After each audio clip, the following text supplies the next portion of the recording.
Hi everyone, welcome back to Polysil. In this video, we are looking at Terrazzo. We're going to look at how to create your Terrazzo chips, how to create and mix these beautiful colours, and then how to put it all together to create these fun projects. For the terrazzo I'm making in this video, I'm actually creating my colours in my liquid first. So in each of these pots, I've got 30 grams of liquid. And for my aqua, I'm using 2 parts green to 1 part blue. And these are very small, tiny drops. So you really want to add your colour slowly just to make sure that you get the shade you want. In the pink, I've just added one single tiny, teeny, very, very tiny drop of red to create this gorgeous pink. And these colours together are so summery and beautiful. The next thing I'm going to do is calculate how much powder I need for my 30 grams of liquid. And I'm going to give that a thorough mix. Now you can still see lumps in this, but I'm doing my best to give it a really, really solid mix to get rid of all of those clumps of powder. To spread my Jesmonite AC100 across my surface, I'm using this polyurethane sheet. Now, Jesmonite doesn't stick to plastic, so anything really will work here. I just prefer polyurethane as it's nice and thin and it's really easy to get the Jesmonite back off when it comes to creating our chips. The thing I'm going to do here is just pour down my Jesmonite. This is the green teal aqua colour that I created, and I'm just going to use my lollipop stick to spread it thinly across my polyurethane sheet. Now you can use your hands. I will be using my hands in a moment. I actually find using my hands a lot easier than using a spreader, but this is what you're looking for. Now if you want big chunky chips, you can spread it thicker if you wish. I'm going for quite a thin spread of my AC100. I didn't make as much pink as I made with the turquoise aqua teal colour, so in this case I'm just going to use my hands to spread it thinly so that I've got a very similar volume to the blues, but it's probably not as thickly spread as the blue is.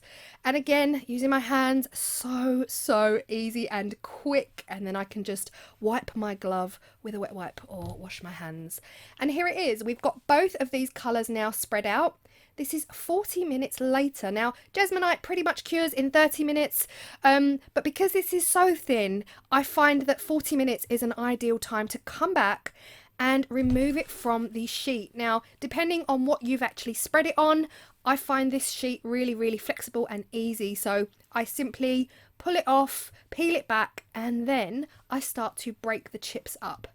Now, this is really where personal preference comes into play. Not everybody likes small chips. You might want big, chunky chips that are visible in your pieces. But in this video, we are going small terrazzo pieces. And for that reason, I am breaking these up into a lot of pieces.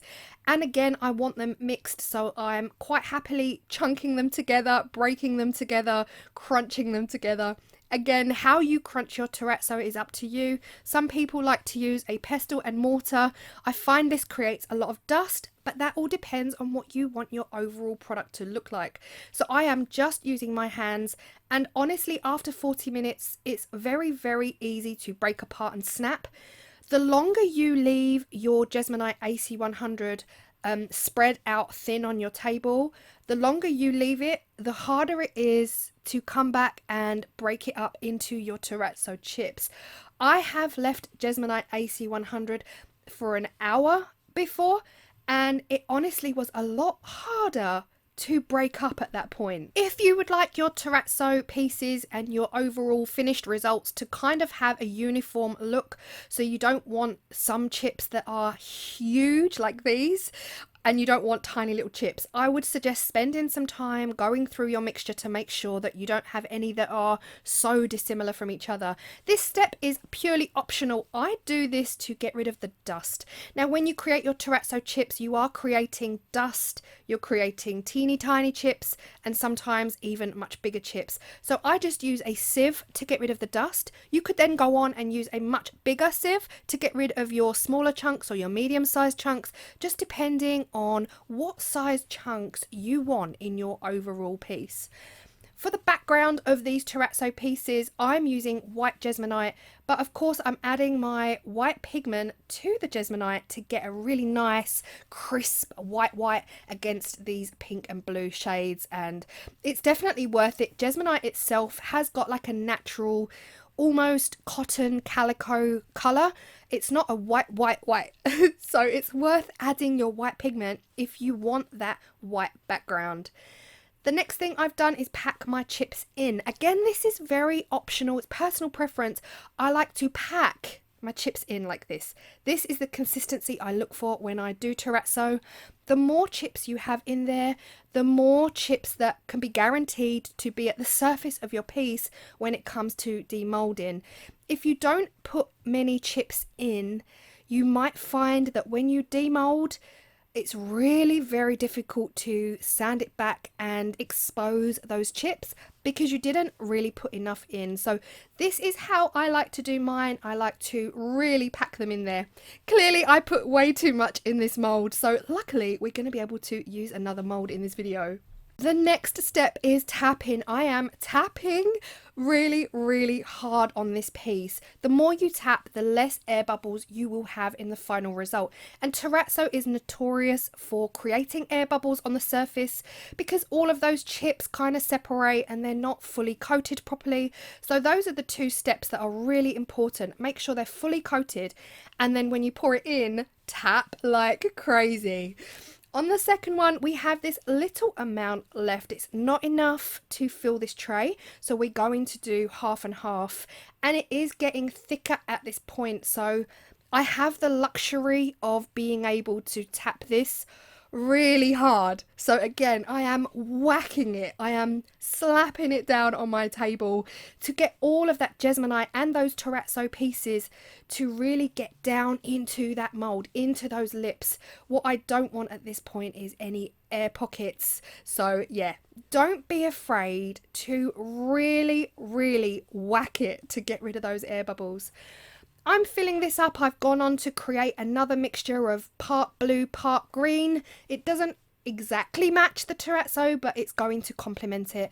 And I'm just filling up the rest of the tray. Remember as well, if you're using terrazzo chips in your piece, you don't need to create the full amount of Jesmonite because those terrazzo pieces are taking up a lot more space than you realise.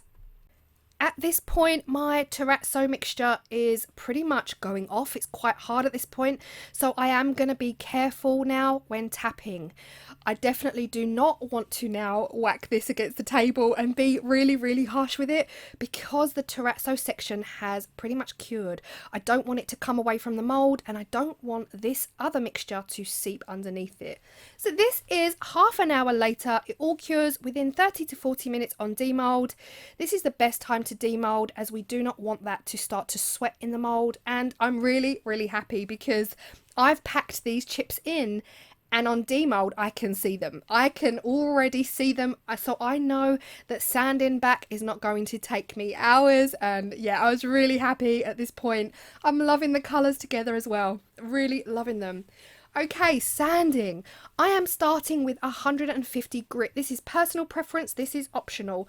I like to start with a low grit, and this just gets most of the heavy work out of the way. If I'm honest, it gets most of the surface off quicker for me.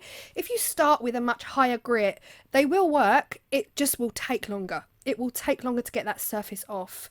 The key to sanding your terrazzo and your Jesmonite in general, depending on what you're making, you don't always have to sand, but when you're sanding terrazzo, the key is water. Add lots of water. I am using waterproof wet dry sandpaper here, and like I said, I'm starting with 150 grit, and this was 4 minutes. So I have sped it up. Of course, we don't want to sit through that in real time, but this is 4 minutes, and already I am exposing those terrazzo chips, and I am so happy about it. I actually go on to finish off the whole piece, but make sure that when you are sanding, you add water at regular intervals. The water is going to help that sandpaper stick to the actual piece. What happens is we create this kind of thick gloopy gunk when you're sanding, so the water's just going to get that grip back. I also sanded the back of this piece, but I didn't spend long on it. I just wanted to get rid of the really major bumps so that this will sit flat when it comes to being used. And then I move on to the Trinket Tray. Same process. I'm starting on 150 grit sandpaper. After I've finished kind of exposing all of those chips, and I'm really happy, I finish off on a 1000. I don't even use the grits in between. Of course you can, depending on what you really want from your final product. For me, the 150 gets rid of the top surface, but it can leave scratches. So then I spend time using the 1000 grit, and this just gives them the smoothest finish. So for me personally, I just use the 2 grits. Like I said, it is a preference. Other people might find a different way of working, and look at these, they are gorgeous.